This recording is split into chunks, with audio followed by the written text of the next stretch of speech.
இந்த வீடியோவில் வந்து இந்த டாகெல்லாம் ப்ராப்பராக ட்ரெயின் பண்ணியிருப்பாங்க, வெளியே போகும்போது கரெக்டாக லீஷ் போட்டிருப்பாங்க. இல்லை சப்போஸ் யாராவது ஒருத்தர் வந்து அந்த டாக் வந்து கிட்ட வரதை பார்த்து பயப்படுறாங்க அப்படின்னா அதை கண்ட்ரோல் பண்ணி வச்சுக்கோங்களேன்.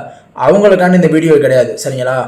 வீட்டில் வந்து கடமைக்கேன்னு ஒரு சிலர் நாய் வளர்ப்பாங்க. நம்ம வீட்டுக்கு கதவை போய் தட்டும் போது அந்த நாய் நம்மளை வெறிகுண்டு கடிக்க வர்றப்ப அசால்ட்டாக ஒன்று சொல்லுவாங்க பாரு, தம்பி அது கடிக்காது, நீங்கள் பயப்படாதீங்க அப்படின்னு. உங்களுக்கான தான் இந்த வீடியோவை போட வரேன். நீங்கள் நினைக்கிறது எனக்கு புரியுது, இப்போ இந்த மாப்பிள்ளை எங்கேயோ சரியாக வாங்கியிருக்கான்னு. எனக்கு உண்மையிலே நடந்துச்சு. எப்போனா ஒரு முக்கியமான விஷயமா ஒருத்தர் வீட்டுக்கு போகிறப்ப வந்து திடீர்னு 3 நாய், தெருநாய் தான் வளர்த்துருக்காங்க, சரிங்களா? அவங்க தான் வளர்க்குறாங்க. அந்த 3 நாய் வந்து என்னை கடிக்கிறதுக்கு வருது. 3 நாய் 3 டைரக்ஷன் என்னை கடிக்கிறதுக்கு வருது. நான் வந்து உயிர் போகிற பயத்தில் வந்து கத்துறேன், இந்த மாதிரி ஹெல்ப் பண்ணுங்க, உங்கள் நாய் வந்து என்னை கடிக்க வருதுன்னு கத்துறேன்.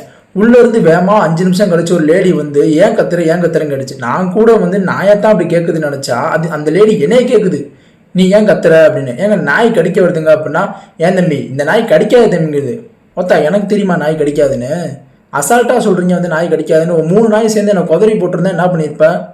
நீ ஏன் தம்பி நாயை பார்த்து ஓடணுன்னு கேட்பீங்க. நாய் துரத்துனா ஓடத்தாண்டா செய்வாங்க. அந்த நேரத்தில் போய் உட்காந்து நாய் துரத்துனா ஓடக்கூடாது, நிற்கணும், பயம் இல்லாமல் நிற்கணும் வைக்கணும்னு எங்களுக்கு தெரியுமா?